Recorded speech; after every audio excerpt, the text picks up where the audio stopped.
Hi, I'm talking today to U.S. Attorney Sherrie Abney. Hi, Sherrie. Thank you so much for letting me interview you for Askimo's International Library of Interviews with Experts.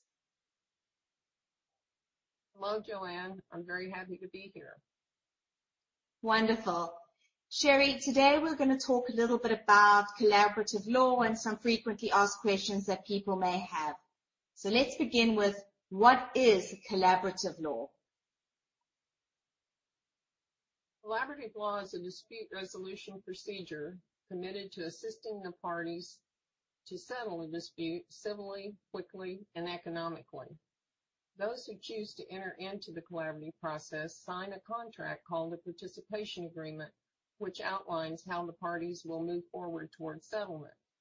The process consists of 5 steps, which are followed in face-to-face meetings of the parties, their lawyers, and anyone else that the participants agree may attend.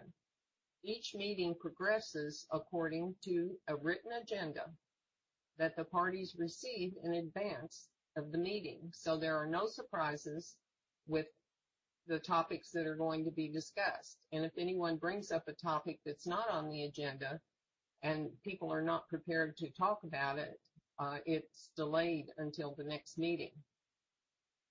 The steps of the process are: step 1, determine the interests, concerns, and goals of each party. The focus is on interest-based negotiation rather than being based upon any rights that the parties may have under the law. Step 2, gather all the information necessary to make valid decisions. This eliminates formal discovery and gathering truckloads of information, most of which is worthless. And the process is very simple. If you're asked for information, you deliver it. Step 3, develop options. This is the brainstorming part. By the time the parties get to this point, they should have a complete picture of the situation and to be able to come up with ideas for resolution.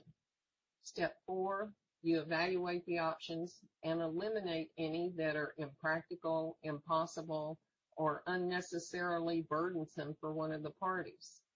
And then the remaining options are used in step 5 to negotiate resolution. What kind of information and documents are available in the collaborative law negotiations? All information that is necessary for the parties to make decisions regarding the terms of their settlement is made available in the collaborative process. In most instances, people know in advance what information they're going to need and simply ask for it. For instance, a partnership breaking up would need financial records, leases, deeds, titles to machines and vehicles, tax returns, employee records, invoices, all of that sort of thing, and the partner in possession would deliver these items. There are other situations, though, where all of the information is not in the possession of the parties, or if it is, the parties don't have the ability to interpret it.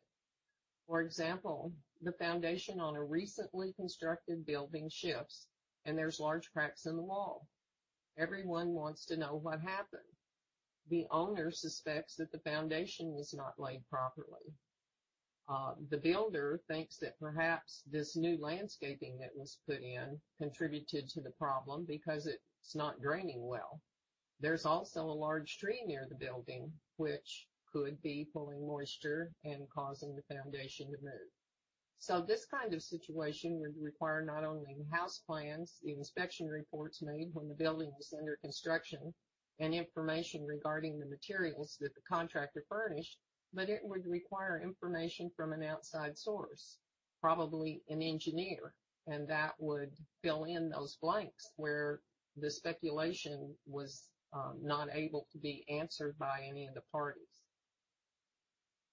How do I know whether it's safe for me to work in the collaborative law process?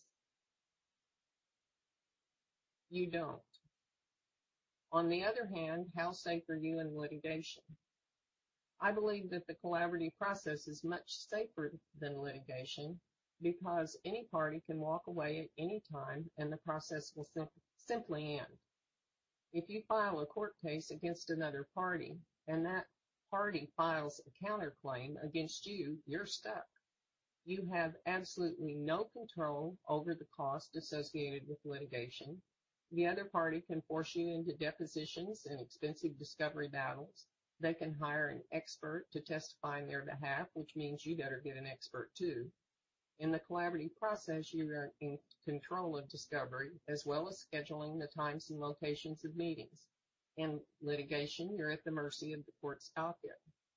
Clint Eastwood is supposed to have said, if you want a guarantee, buy a toaster. There's no guarantees you'll settle in the collaborative process. Nor is there any guarantee that you will settle in litigation, and in addition, there's also no guarantee that litigation will end after the trial, because there's always appeals. The Exxon Valdez case lasted 18 years, with appeals to every decision rendered.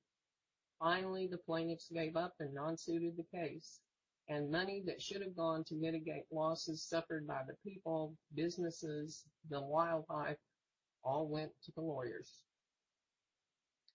What if the other party chooses a lawyer who doesn't know about collaborative law? Most collaborative lawyers have pamphlets describing the process and a list of websites of collaborative organizations so the other parties can investigate the process. One lawyer I know sends a letter to the other party stating that there's a problem that must be addressed, and he and his client would prefer an amicable settlement rather than going to court.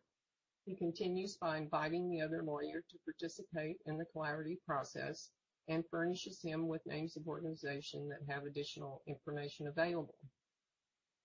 But he also includes an original petition, which he intends to file if he's not received a response in the next 5 or 10 days, however long he puts in his letter.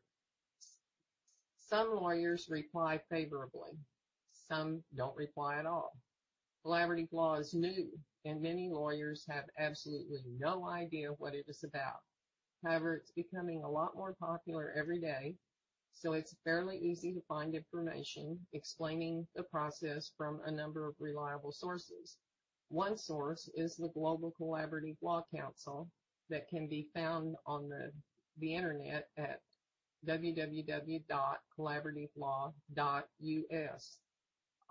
There's much information about the collaborative process, interest-based negotiation, and a lot of reading material that can be accessed at that website.